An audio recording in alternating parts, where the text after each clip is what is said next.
Olá, boa noite. Estamos no ar pela RIT. Que prazer, terça-feira e ao vivo. Estamos aqui. Obrigado pelo seu carinho, pela sua audiência. Obrigado por permitir que este programa entre no seu lar. E, mais uma vez, eu desejo que você melhore um pouco mais o seu currículo de sabedoria, de aprendizado, porque hoje nós temos um tema interessante, e não só interessante é o tema, como também os convidados que foi selecionado para o programa de hoje. Hoje nós estamos perguntando: morte, estado de total inconsciência ou repouso no seio de Abraão? Como é que fica depois da morte? Mas tem que haver uma diferença. Como fica para quem? Para o ímpio e para aqueles que estão em Cristo. Como é que funciona tudo isso? Realmente é um estado de inconsciência? Ou vamos para o seio de Abraão e viver com Abraão até que Cristo volte para resgatar os seus, para comermos, como diz a Bíblia, se alimentar da árvore da vida que se encontra no paraíso? Bom, eu, como você, estou aqui para aprender. Por isso, os dois convidados que estão aqui terão essa missão de trazer para nós, dentro da palavra de Deus, aquilo que é verdadeiro. E você aí vai discernir com a sua sabedoria, com a sua inteligência, aquilo que for certo. Fique aí, eu estou aqui. Está no ar o Vejam Só.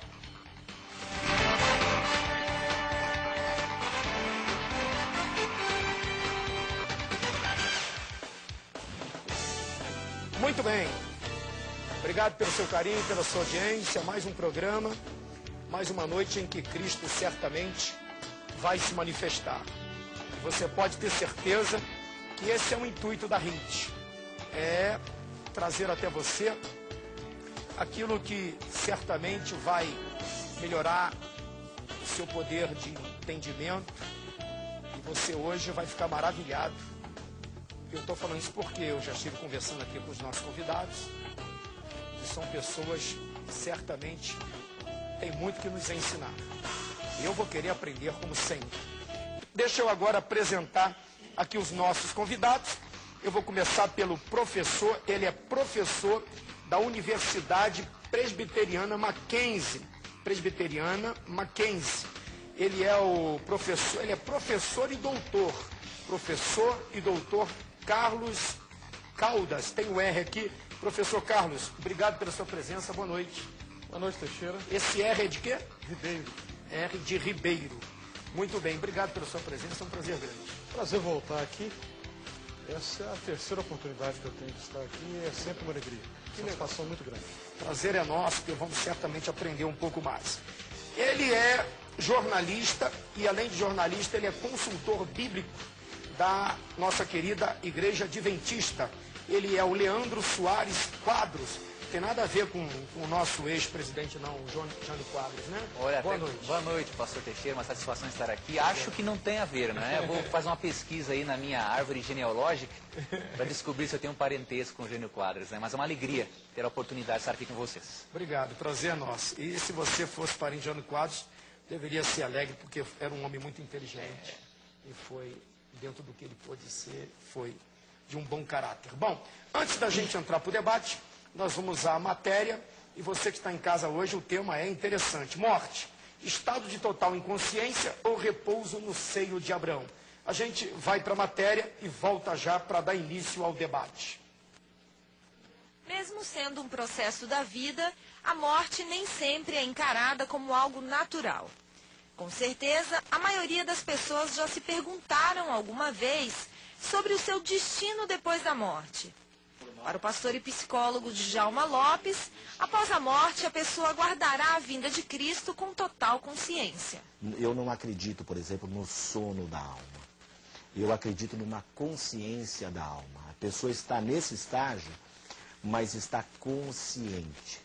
Está consciente. Eu sempre costumo dizer para os meus alunos o seguinte: é como aquela noiva que está para entrar na igreja. o noivo já está lá na igreja, com os padrinhos. Nada aconteceu ainda, não casaram ainda. Mas ela já está na expectativa muito positiva. E ele também está numa expectativa muito positiva. Ela está lá, como é que está? Está tudo certinho? E ela também, por sua vez. Então já há aquela expectativa de uma coisa muito positiva. Segundo os estudiosos, antes da morte e ressurreição de Cristo, os mortos iam para um lugar chamado Sheol.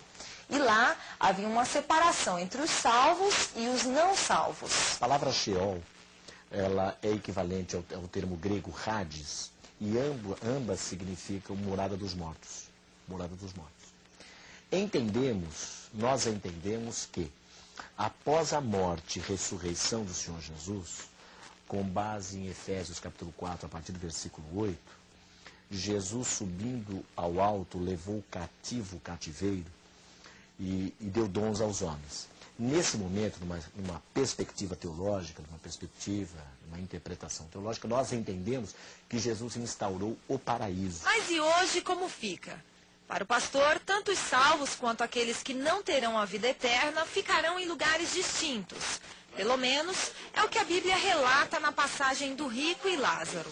O rico, que nesse texto foi uma pessoa condenada, ele já estava sentindo dores. E ele dizia: pai Abraão, manda que Lázaro molhe a ponta do seu dedo e coloque da minha língua, porque as chamas aqui são atormentadoras.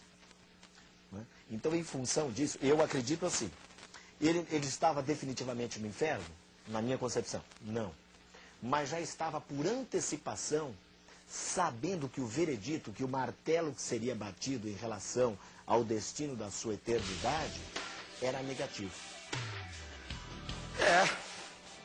A Bíblia é tremenda por causa disso, nos dá essa possibilidade de interpretação. Só que nós devemos tomar cuidado com as interpretações, né? A gente não pode falar por entre as linhas, mas nós podemos falar pela hermenêutica, da interpretação. Eu vou começar aqui perguntando para o meu querido aqui, o jornalista e consultor bíblico, o Leandro Soares. Ô Leandro, a doutrina dos aniquilacionistas, não sei se você conhece. Conheço. Eles defendem a cessão total da vida no ato da sua morte. Cessa totalmente no ato da sua morte. Ele aí se refere à alma, né, princípio, a alma que é o princípio vital da vida, diz que sucumbe junto com a morte. Como é que você vê em relação a isso, ao tema de hoje? Certo, pastor. Nós adventistas, pastor Sétimo Dia, nós temos uma crença diferente dos demais aniquilacionistas, por exemplo, né? Eles creem, por exemplo, que a pessoa, quando é lançada no lago de fogo, ela é totalmente consumida e vira em cinzas de uma hora para outra. A nossa crença, ela é diferente. Nós cremos sim no aniquilacionismo, né? Só que com uma diferença. Isso pode ser visto no livro Grande Conflito, da escritora Chris Ellen White, na página 544 e 545, que o castigo da pessoa é proporcional às obras dela. Esse é um comentário dela. E aí eu vou para Lucas 12, 47 e 48. Aquele servo, porém, que conheceu a vontade de seu senhor e não se aprontou, nem fez segundo a sua vontade, será punido com muitos açoites. Aquele, porém, que não soube a vontade de seu senhor e fez coisas dignas de reprovação, levará o quê? Poucos açoites. Então nós cremos, pastor, e também o professor Carlos, que o castigo no lago de fogo, que cremos que vai existir no futuro, ele é proporcional às obras do indivíduo. Então nós não cremos que todas as pessoas vão ser aniquiladas instantaneamente. Por exemplo, é injusto Deus condenar na mesma proporção, isso até é bíblico, um pecador de 70 anos e o diabo, que é o pai da mentira e originador do pecado. Então nós cremos que cada pessoa, né, vai ser castigada no lago de fogo proporcionalmente às suas obras. E o diabo, com certeza, vai ser o último a ser destruído nesse lago de fogo. Porque Romanos 16, 20 afirma que um dia Satanás será esmagado. Agora, a nossa doutrina aniquilacionista, queria deixar bem claro para o telespectador da Rede TV, é diferente das demais. Nós cremos sim no aniquilacionismo, só que antes o ímpio tem que pagar sim pelo que ele fez, porque senão não seria um castigo, não é? Agora, isso você está falando, você está se referindo à segunda morte, no lar hoje. Isso. Qual é o estado da pessoa hoje? Boa sua pergunta, pastor. Nós cremos, pastor, que hoje a pessoa está dormindo quando ela morre, não é? Nós queremos que nas 53 vezes em que aparece a palavra sono na Bíblia, isso não é simplesmente um símbolo do sono do corpo. Né? Até Jesus falou aqui em João 11, 11 a 14. Depois eu vou explicar o porquê que a morte não é apenas um símbolo do sono do corpo. Fica tranquilo, fica à vontade. Obrigado, pastor. João 11, 11 a 14. Isto dizia e depois lhe acrescentou: nosso amigo Lázaro morreu, mas vou para despertar. Disseram-lhe, pois, os discípulos: Senhor, se dorme, está salvo. Jesus, porém, falara com respeito à morte de Lázaro, mas eles supunham que Lázaro tivesse falado do sono. Então Jesus lhe respondeu claramente: Lázaro morreu. Então, pelo fato do Senhor Jesus comparar a morte a um sono, nós cremos que essa morte aqui não se refere só à morte do corpo. Por quê? Porque em Ezequiel 18, verso 20, é dito o seguinte: a alma que pecar, essa morrerá. É claro que eu reconheço que a palavra alma na Bíblia, nefesh no hebraico, ou nechamar, tem muitas traduções. Mas o sentido primário dela é o de Gênesis 2,7. Diz assim: Deus fez o homem do pó da terra, soprou nas suas narinas o fôlego de vida e ele passou a ser uma alma vivente. Ou seja, a Bíblia diz que o homem é uma alma e não uma alma. Então nós não cremos no conceito platônico de divisão da Bíblia, né, que haja na Bíblia uma divisão entre mente, espiritualidade e corpo. Né? Então nós cremos que a morte é um sono, assim como Jeremias 51, 57 fala que a morte é um sono, Daniel 12, verso 2 compara a morte a um sono, Paulo faz a mesma coisa em 1 Tessalonicenses 4, 13, não é? E Jesus em João 11, 11 a 14. E Apocalipse 14, 13, para fechar, né, minha participação, mas deixar o pastor falar também, né? Apocalipse 14, 13 menciona que além da morte ser um sono, é um repouso. Então a pessoa está repousando. Então nós cremos que a pessoa está dormindo, sem sentir nada, é um sono sem sonhos, até a volta do Senhor Jesus, quando haverá a ressurreição. Professor, Pois não, professor. o senhor está vendo aí o comentário do nosso querido irmão aqui, o Leandro. O que o senhor, em cima disso, o senhor entende o quê? Bom, O senhor entende como sono também? muito bem. Eu quero começar dizendo o seguinte: isso é aquilo que na teologia sistemática clássica é chamado de estado intermediário. Ou seja, o intervalo entre a morte da pessoa, do indivíduo, e a segunda vinda de Jesus, que por enquanto ainda não aconteceu. E conforme foi apresentado na matéria, é a pergunta que mais cedo ou mais tarde todo mundo faz. O que acontece depois que a pessoa morre, para onde vai? Crentes e não crentes perguntam isso. Quem conhece a Bíblia, quem não conhece, todo mundo tem essa curiosidade, coisa mais natural do mundo.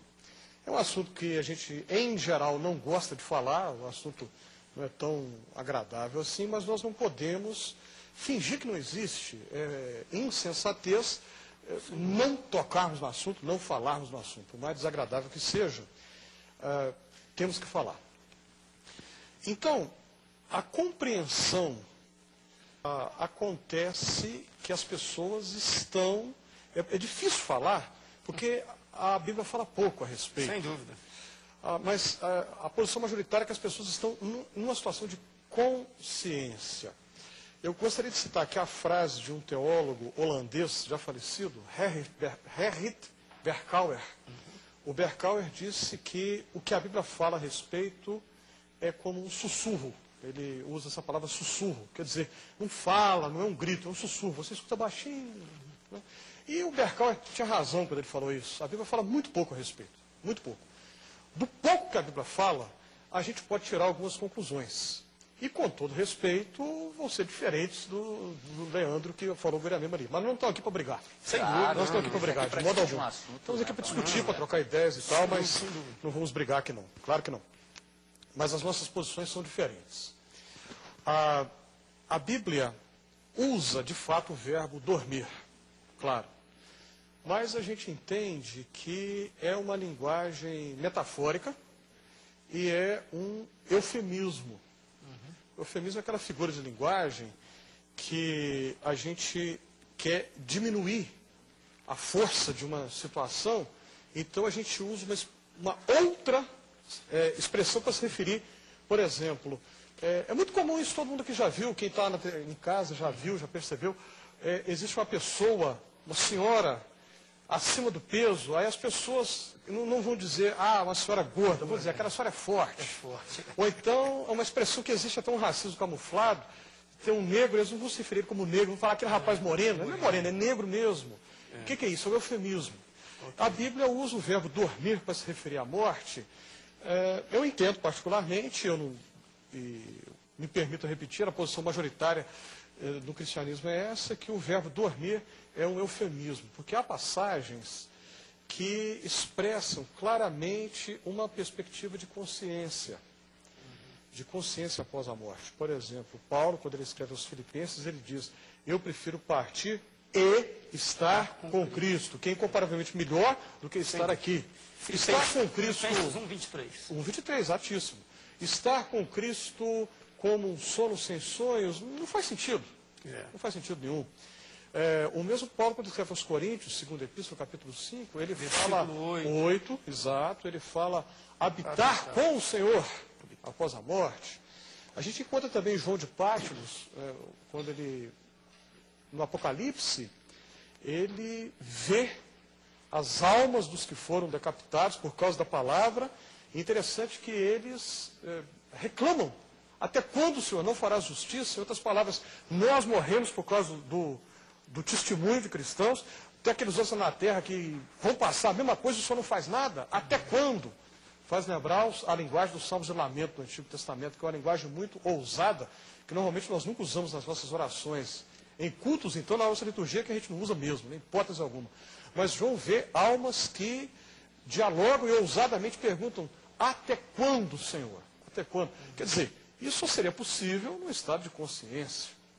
A matéria apresenta o rico e Lázaro, em que há conversa, há diálogo. A gente tem que lembrar, desculpa se eu estiver extrapolando o prazo, me corta aqui a palavra. Não, por favor. Me toma a palavra aqui. Até o meu querido querendo entrar e cortar. Certo, eu vou fazer umas observações, mas eu quero deixar o professor concluir o raciocínio dele. É importante que os nossos telespectadores saibam que o programa é isso aí. Eles vão dar as suas opiniões e você, na sua casa, vai discernir dentro daquilo que você julgar na Bíblia ser correto, né? Então, deixa eu tentar ser mais telegráfico aqui. Até em cima do que o senhor está falando, desculpe que está ali cortando, eu ia falar da parada do rico do Lázaro, me chama a atenção o fato do rico conversar com Abraão, bater papo com Abraão, né? Se dorme, por que então Abraão também, será que Abraão teve prioridade por ser o pai da fé? E o Lázaro, qual era a posição dele? Que ele chega, ou melhor, é o Lázaro, porque o rico vê o Lázaro, pede para que ele venha, né? Isso. E molhe ele. Como é que ele viu Lázaro? Eu não me basei nem pelo Lázaro, me basei pelo próprio Abraão. Será que Deus daria prioridade? Não poderia, ele não faz acepção de pessoas. Não sei se o senhor está entendendo o que eu estou dizendo. Acho que sim, mas respeitosamente, eu acho que essa nem é a questão principal. Vamos lembrar o seguinte, a gente tem que lembrar, quando Jesus fala, Lucas é o único evangelho que traz o relato aí do rico e Lázaro, não é exatamente, entenda bem o que eu vou falar aqui, eu tenho que ser muito cuidadoso com as palavras para eu não ser mal interpretado agora. Não é exatamente uma questão doutrinária, porque a questão ali é social. Jesus, no contexto, Jesus condena a atitude não solidária de pessoas que tinham como razão da vida a acumulação de riquezas. Aí Jesus conta a parábola do rico e Lázaro. Agora, ao mesmo tempo, a gente tem que reconhecer também que é óbvio que Jesus ensina sim. Não faria sentido nenhum se ele não ensinasse a respeito do futuro, né, e das questões da vida após a morte. E foi citado aí a palavrinha Sheol, na matéria que foi apresentada no início. O pastor e psicólogo, né, que foi entrevistado aí, ele citou a palavrinha hebraica Sheol, que é traduzida por diferentes maneiras nas versões da Bíblia em português. Mundo dos mortos, ou além. Algumas vezes ela significa apenas sepultura. Algumas vezes, diga-se de passagem, Sheol não significa inferno, como castigo dos ímpios. Sheol, no Antigo Testamento, é o lugar, a habitação dos mortos, onde os mortos estão. Muito bem. Isaías capítulo 14 tem uma passagem interessantíssima, curiosíssima, que narra a chegada do rei da Babilônia no Sheol. E quando ele chega, aqueles que estavam lá antes, que tinham chegado primeiro do que ele, tem um alvoroço muito grande, E aí eles dizem, mas você não era, vou usar aqui um negócio bem popular, porque fazendo uma paráfrase do texto aqui bem popular, você não era aquele tal que fazia, acontecia lá na terra, você não era o poderoso na terra que mandava prender, mandava soltar, você não era aquele que estava por cima da carne seca na terra, você mandava matar todo mundo, não sei o quê. Agora você está aqui igual a gente.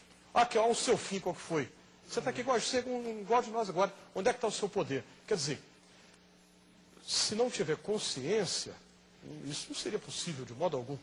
Então a chegada do rei da Babilônia no Sheol, eu acho uma passagem extremamente curiosa, né? Interessantíssima. Cadê o seu poder? Não tem mais. Você está morto igual a gente agora. É o que os outros falam para ele, né? E aí, Leandro? Você falou Eu tenho umas observações, pastor, sobre o que o pastor Carlos fez. Sim, primeiro, nós não cremos no estado intermediário, né, entre a ressurreição, porque nós cremos que a ressurreição em si, ela é a solução de Deus para o problema chamado morte. Né? Quando Paulo fala em 1 Tessalonicenses 4, do 13 ao 18, né, você percebe ali o seguinte, que os vivos não precederão os que morrem para receber uma recompensa. Ou seja, todo mundo vai junto para o céu. E quando? Na ressurreição. E no verso 18, o apóstolo até dá uma dica. Consolem-se uns aos outros com essas palavras. Quais palavras? Da doutrina da ressurreição. Outro detalhe, o estado intermediário nós não vemos como haver essa possibilidade por causa de 1 Coríntios 15, 51 e 52. Porque afirma o seguinte, eis que vos digo um mistério, nem todos dormiremos, mas transformados seremos todos num abrir e fechar de olhos. Então, a sequência bíblica, a informação bíblica é de que a pessoa que morreu, ao acordar pela ressurreição, é um abrir e fechar de olhos. Não dá tempo de ela ir para um estado intermediário. Se ela fosse para um estado intermediário, isso contradiria Atos 17, por exemplo. Verso 30, não é? Que diz o seguinte. 17, 30, 17. Eu fui no capítulo 20. Depois eu quero fazer umas observações sobre os textos que o doutor mencionou. 17:30 fala assim, 31, porquanto estabeleceu um dia em que há de julgar o mundo com justiça, por meio de um varão que destinou e acreditou diante de todos. Então, o dia do juízo na Bíblia é no futuro, não é hoje. Se hoje eu desfruto de uma recompensa, né, porque os gregos dividiam o Hades em duas seções, digamos assim.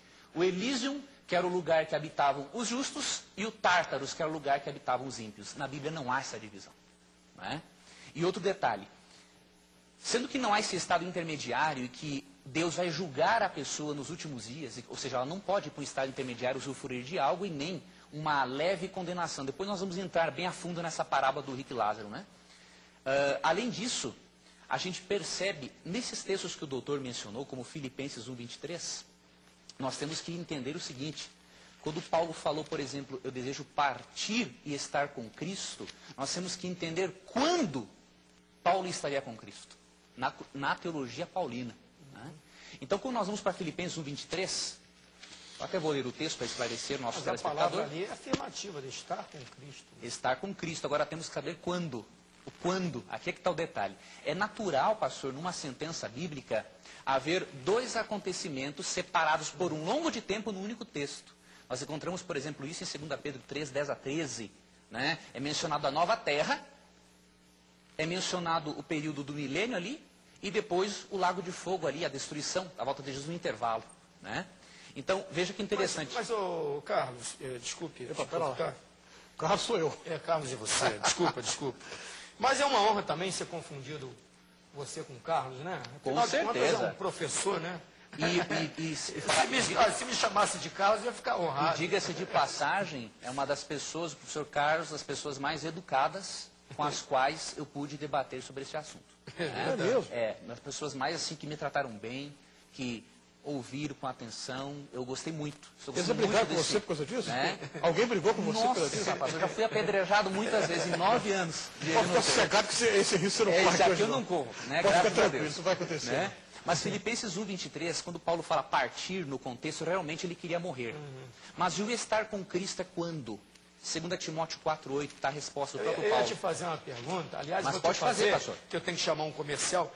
Lá quando ele diz lá nas cartas do Apocalipse, em uma das cartas, diz ao vencedor, dar-lhe-ei que se alimente da árvore, que se alimente. Quer dizer, o vencedor é aquele que fica firme, né? Permanece em Jesus Cristo. Permanece em Cristo. E ele fala que se alimente. Vai sair dali como vencedor e vai se alimentar. Eu tenho que chamar um comercial e na volta você... Tá ok, eu leio o texto, daí quando que é o estar com Cristo na concepção de Paulo? Tá bom. Mas, o professor Carlos, é uma honra ser confundido com o professor Carlos. Pode ter certeza disso. Bondade sua demais, Teixeira. Bondade sua demais. Vamos ao comercial e a gente volta já. Alô, estamos de volta pela RIT. Obrigado pelo seu carinho. Está gostando do tema?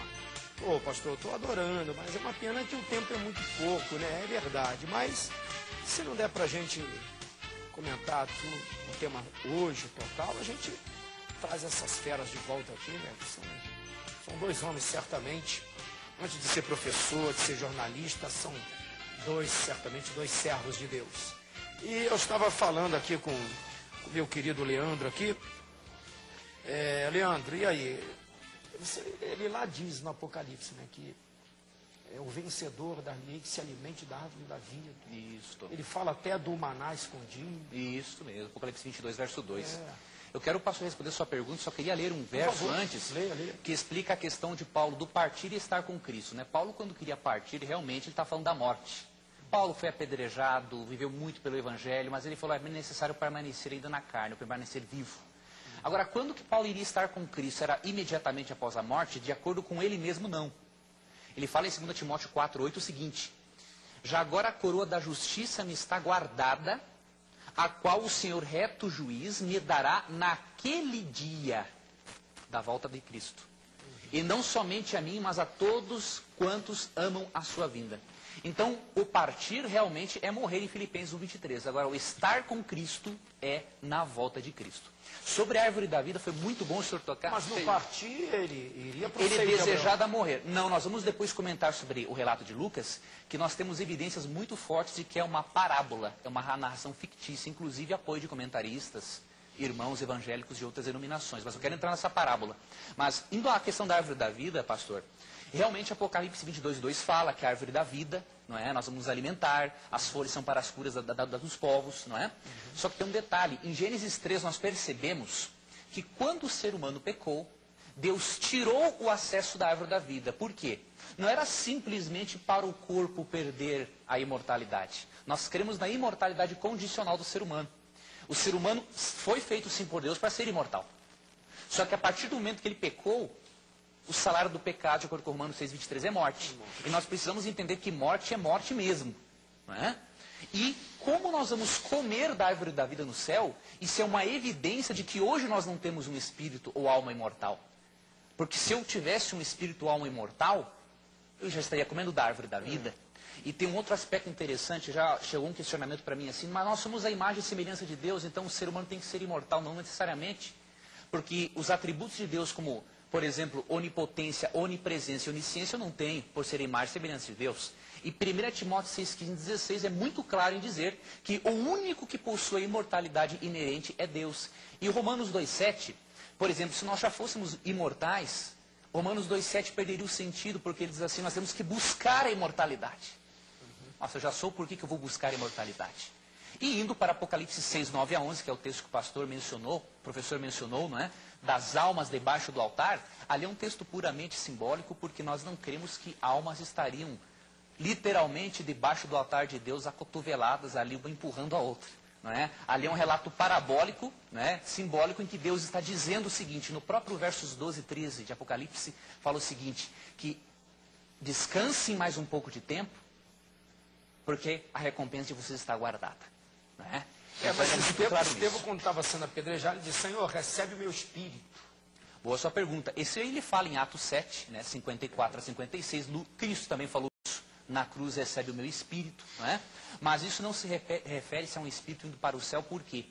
Quando você lê Jesus, por exemplo, falando, Senhor Jesus recebe o meu espírito, você lê em João 20:19, que no domingo pela manhã, depois que Cristo falou, recebe o meu espírito na sexta, no domingo pela manhã ele falou assim, para Maria Madalena, não me detenhas porque eu ainda não subi para o meu Pai. Então, quando Cristo falou assim, Senhor Deus, recebe o meu espírito, e também Estevão, ele está dizendo o seguinte, Senhor Deus, receba a minha vida, toma conta de mim neste momento. Porque o espírito também tem uma das traduções, além de fôlego de vida e tal, é vida. Agora, em nenhum texto bíblico, pastor, nós percebemos, né, a Bíblia ensinando que existe uma entidade imaterial fora do corpo. Indo a 2 Coríntios 5:8, que é o último texto que eu mencionarei, né, que o pastor mencionou do estar com Cristo, né, deixar o corpo e habitar com Cristo. Quando nós lemos o contexto dele, nós percebemos uma coisa muito interessante. Se nós pegarmos o verso 8 isolado, realmente dá a entender que Paulo imediatamente iria para o céu depois da morte. Você entende que era uma certeza da salvação quando ele falava isso? Certeza da salvação. Certeza. O crente tem que ter certeza de que ele ia estar com Cristo. Que ele iria estar com Cristo. Agora, olha o contexto, pastor, da declaração. Né? Ele fala no verso 1 o seguinte: sabemos que se a nossa casa terrestre deste tabernáculo, ou seja, esse corpo pecaminoso, se desfizer, temos da parte de Deus um edifício, que é o corpo glorificado. Casa não feita por mãos, eterna nos céus. Verso 2. E por isso neste tabernáculo gememos, aspirando sermos revestidos de nossa habitação celestial. Paulo não fala aqui que o Espírito dele vai para o céu, ele vai para o céu com um corpo glorificado. Essa é a teologia de Paulo. E no verso 4 ele continua: pois na verdade os que estamos neste tabernáculo gememos angustiados, não por querermos ser despidos, mas revestidos para que o mortal seja absorvido pela vida. Aí ele fala em habitar com o Senhor. E quando vai habitar com o Senhor? Quando esse corpo vai ser revestido? Aqui não é um espírito indo para o céu. São duas casas mencionadas. A casa celestial, corpo glorificado. Casa terrestre, corpo carnal. 1 Coríntios 15:23. E aí eu vou calar minha boca aqui, porque senão eu vou falar demais. Vamos deixar o professor falar. Trépica, né? Quando, por exemplo, que nós vamos estar com o Senhor, nesse corpo glorificado, porque o contexto de 2 Coríntios é muito claro, né? Não é espírito indo para o céu, é um corpo glorificado. Né? 15:23, cada um, porém, por sua própria ordem. Cristo as primícias, o mais importante, dentre os mortos, não é? Depois os que são de Cristo, por ocasião da sua vinda. Como Cristo não voltou ainda, nós seremos revestidos da habitação celestial, que é o corpo glorificado, quando o Senhor Jesus Cristo voltar. E enquanto isso, dormimos. Dormimos no pó da terra, é o ensinamento bíblico. E aí, professor? Bom, eu não concordo, mas enfim, vamos lá. O que eu concordo com o que o Leandro falou é a questão seguinte: o estado intermediário não é definitivo e não é o ideal. Na verdade, a expressão estado intermediário, como tal, não aparece na Bíblia. Assim como a palavra trindade também não aparece. Mas a cristandade, o cristianismo em 2000 anos, em todas as suas tradições, todas as vertentes do cristianismo, crê na trindade e elaborou-se essa concepção chamada de estado intermediário com base em algumas palavras, com base em alguns textos. E a gente tem que lembrar que, de fato, o ideal é a ressurreição, que ainda não aconteceu. Sem dúvida. Tá? Porque o ser humano, agora vai com uma pitada da antropologia bíblica, o ser humano foi criado com aquilo que é chamado os especialistas chamam de unidade psicossomática. Quer dizer, corpo e alma como uma unidade indissolúvel. Então, de fato, não se trata de corpo para cá, alma para cá. Tá? A concepção grega antiga pensava assim, e esse pensamento grego, de influência platônica, penetrou no cristianismo, e muitos cristãos pensam assim, uma separação entre o espiritual está aqui é melhor do que o material que está aqui embaixo. De fato, a Bíblia não dá base para isso, e a Bíblia apresenta o ser humano como um todo. E por isso que a morte é terrível, né? Por isso que a morte ela é natural e não é natural ao mesmo tempo, porque quebra essa unidade que vai ser restaurada por completo por ocasião da ressurreição no futuro, que ainda esperamos. O credo apostólico fala, né, da ressurreição do corpo, creio na ressurreição do corpo. Algumas versões antigas do credo diziam assim, creio na ressurreição da carne. É a nossa esperança, a expectativa cristã é essa. Agora, para falar disso, a gente tem que lembrar do conceito de tempo. Que é um conceito extremamente difícil de entender. O tempo é um mistério, tanto em termos físicos, como em termos filosóficos, como em termos teológicos também. O tempo é um mistério. E quando a gente fala dessas questões, nós falamos de uma situação que nenhum de nós viveu. Sem dúvida. Não é mesmo? Nenhum de nós viveu, nenhum de nós foi lá e voltou. E tomara que demore um tempo, né? Ninguém está com pressa, né, Teixeira? Ninguém está com pressa. Ninguém está com pressa, não. Então, por que eu estou dizendo tudo isso? Porque o tempo, nós estamos no tempo. nós estamos no tempo. Mas quem já se foi, já está fora do tempo. Então, esse estado intermediário, num certo sentido, esse intervalo entre a morte e a ressurreição, é mais para nós que estamos do que para eles. Porque para quem está fora do tempo, um segundo, menos do que um segundo. Aí eu gostaria de citar Agostinho. Agostinho, que foi uma das mais lúcidas, mais brilhantes mentes que o cristianismo produziu em 2000 anos. E Agostinho é um dos primeiros a pensar nessa questão do tempo, o que significa estar no tempo, o que significa estar fora do tempo. Né? E Agostinho falava, eu acho que ele tinha razão quando ele afirmava isso, de uma situação de quem está fora do tempo, uma situação de expectativa. Para aqueles que morrem em Cristo, estar com Cristo é uma expectativa de glória. Para aqueles que estão fora de Cristo, expectativa de condenação. Essa expectativa é ainda incompleta. Por quê? Porque a ressurreição ainda não aconteceu. Depois de Agostinho, bastante tempo depois, a gente vai encontrar João Calvino. E se me permite aqui dizer, com todo respeito, eu sou presbiteriano, então a gente está na tradição que vai se reportar a João Calvino.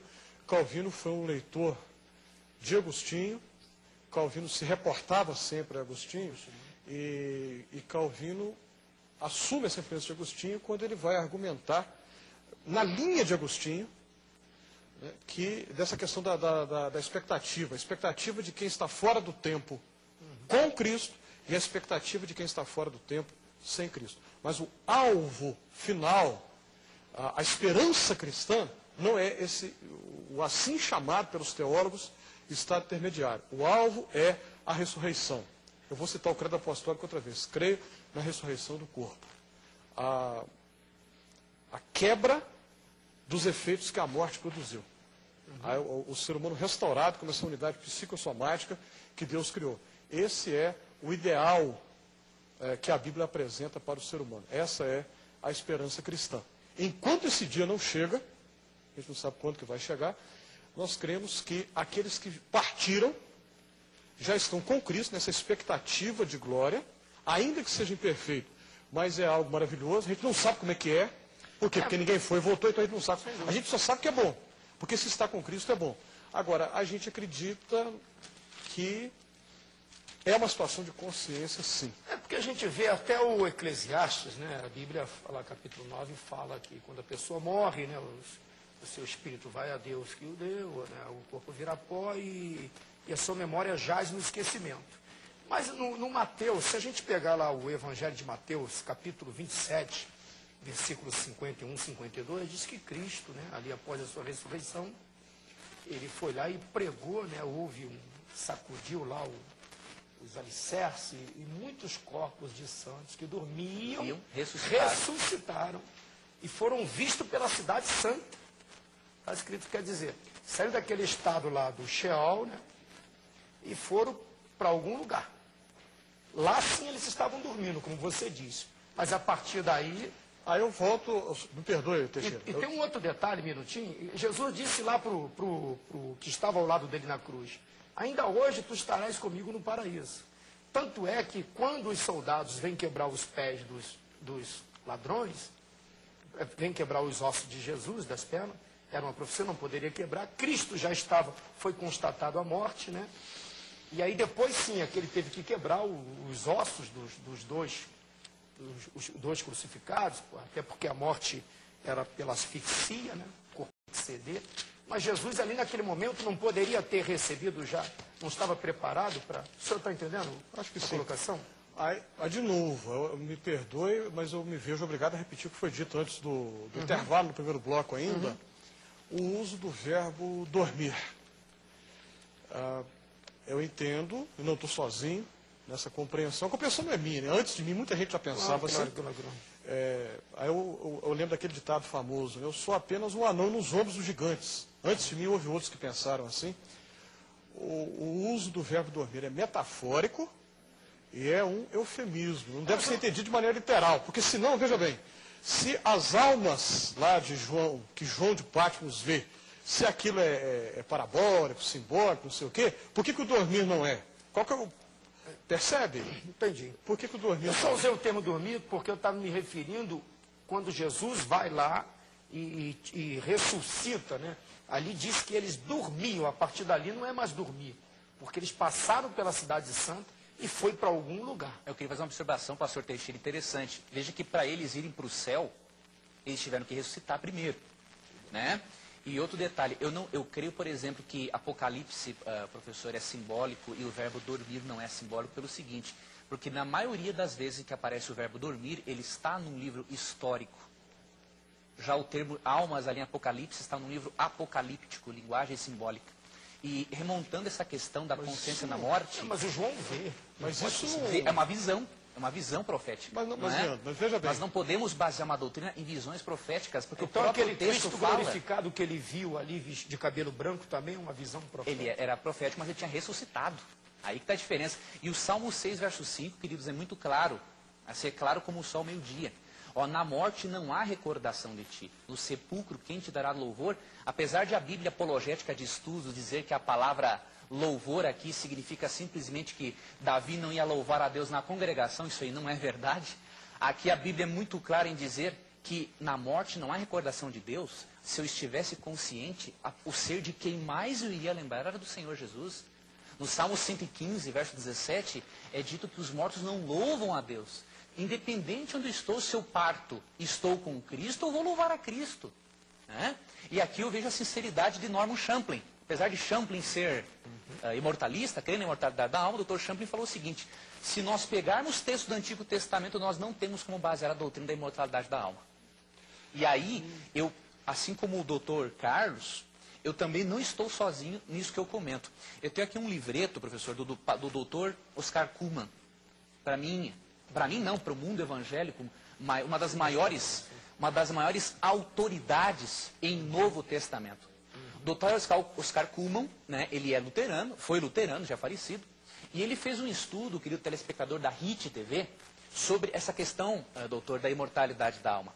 E na conclusão do livro, dos temas que ele menciona nesse livrinho é o seguinte, ele fala assim, o corpo não é a prisão da alma, como ensinava Platão, ele é o templo do Espírito Santo, 1 Coríntios 6,19. E no final do livro, ele chega a uma conclusão muito interessante, pastor, que eu queria até apresentar aqui. Para vocês verem como também, não é só, por exemplo, o adventista, ou tem uma outra seita aí que não crê na divindade de Cristo, que crê que a morte é um sono. Mas concluindo esse seminário que Oscar Cullmann fez, que é uma das maiores autoridades em Novo Testamento, ele inclusive reexplica todos esses textos, até Lucas 23, 43, que o pastor citou, não é? Que eu posso até comentar depois, ele explica o seguinte, a resposta para a questão imortalidade da alma ou ressurreição dos mortos é inequívoca. Os ensinos dos grandes filósofos Sócrates e Platão não pode de forma alguma ser harmonizado com o do Novo Testamento. Que suas pessoas, suas vidas, suas posições diante da morte podem, contudo, ser honradas pelos cristãos, os apologistas no segundo século o demonstraram. Creio que isso também pode ser demonstrado pelo Novo Testamento, mas essa é uma questão que não temos que tratar aqui. Então ele conclui claramente, né, que o pensamento do Novo Testamento não combina com Sócrates e Platão. E nesse livro todo aqui, ele mostra, assim, em parte, a mudança de pensamento dele. Ele reexplica Lucas 23, 2 Coríntios 5:8, Filipenses 1:23, Apocalipse 6:9. E Oscar Cullmann, ele crê na inconsciência durante a morte. E ele até menciona aqui, se a pessoa já está consciente, não há necessidade de uma ressurreição. É uma pena que o tempo passa rápido. Mas, professor, fiquei muito honrado aqui com a sua presença. Não vai dar tempo da tetráplica? Rápido, tem 3 minutos. Quer dizer, para mim acabar o programa, para pegar as considerações dele, só tem 1 minuto, 1 minuto e meio, pronto. 1 minuto e meio? Lá vai, depois da tréplica só pode ser tetráplica. Tem que ser, né? Por lógica.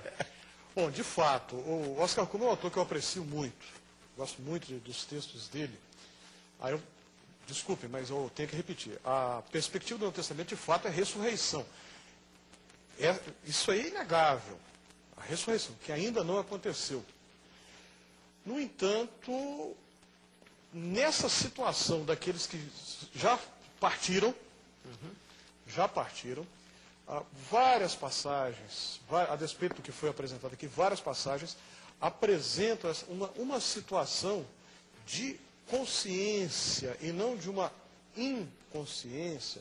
O fato de livros históricos usarem uma linguagem metafórica, qual é o problema? A gente usa a linguagem metafórica no dia a dia. Concordo plenamente. Livros históricos refletem situações concretas do dia a dia. E não dá, é forçado, penso eu, fazer uma separação. Livro histórico, então, isso aqui não pode ter linguagem metafórica, só pode ter linguagem literal. Forçado. No dia a dia, a gente usa a linguagem do tipo assim, eu encontro com meu amigo e falo, ô fulano, me ajuda, quebra o meu galho. É lógico que não vai quebrar o galho no sentido literal, a linguagem é metafórica. Então, um livro histórico apresenta uma linguagem com conteúdo metafórico. Isso eu concordo plenamente com o doutor, tanto que o que eu quis dizer é o seguinte, que pelo fato do Apocalipse ser um livro simbólico, e ali em Apocalipse 14 e 13, né, mencionar-se, por exemplo, que além da morte ser um sono, é um descanso, eu não creio que há margem para dúvidas de que a morte é um descanso. Né? E finalizando assim a participação, a Bíblia, eu concordo plenamente com o Dr. Carlos quando ele apresentou que a Bíblia tem uma visão holística do ser humano. Quando nós vamos estudar o relato do rico e Lázaro, em Lucas 16, 19 a 31, nós temos que ter em mente que para os judeus a quem Cristo estava falando aquilo, eles tinham uma visão holística do ser humano, ou seja, o ser humano integral. Tanto que em Tessalonicenses 5, 23, Paulo fala que o vosso espírito, alma e corpo sejam conservados íntegros e irrepreensíveis, seja aqui neste mundo, para a vinda do nosso Senhor Jesus Cristo. E aí, pastor, eu queria finalizar com Eclesiastes 9, 10. Tudo que tiver a mão para fazer, faz conforme as tuas forças, porque no além, para onde tu vais, não há obras, nem projeto, nem conhecimento, nem sabedoria alguma. Muito bem. Ô, meu querido Leandro, já que você está com a fala, quero te agradecer pela sua presença. Para mim foi uma honra. Para mim foi uma honra, pastor. Você pode ter certeza que você vai voltar aqui outras vezes. Para mim será uma honra. Eu quero agradecer ao pastor Teixeira, quero agradecer ao Dr. Carlos pelas coisas que o senhor falou e explicou. Apesar de não concordarmos no posicionamento, eu gostei muito da sua forma educada com a qual o senhor me tratou. Que Deus lhe abençoe pelo testemunho cristão que o senhor deu aqui para nós. Tá? Meu muito obrigado a vocês dois e à RIT TV pela oportunidade. Professor Dr. Carlos, obrigado. Obrigado, Teixeira. Prazer grande. A amizade continua a mesma, mas eu não concordo, porque, bom, agora é o fecho do fecho do fecho. Acabou. Acabou não, né? Acabou. Olha, eu quero apenas... Obrigado. Acabou mesmo. Na sua opinião, a morte é descanso no seio de Abraão, ficou com 60%, e estado total de consciência com 40%. Não dá para falar mais nada. Fique com Deus, que Deus te abençoe. Até amanhã, às 22 horas, estaremos de volta.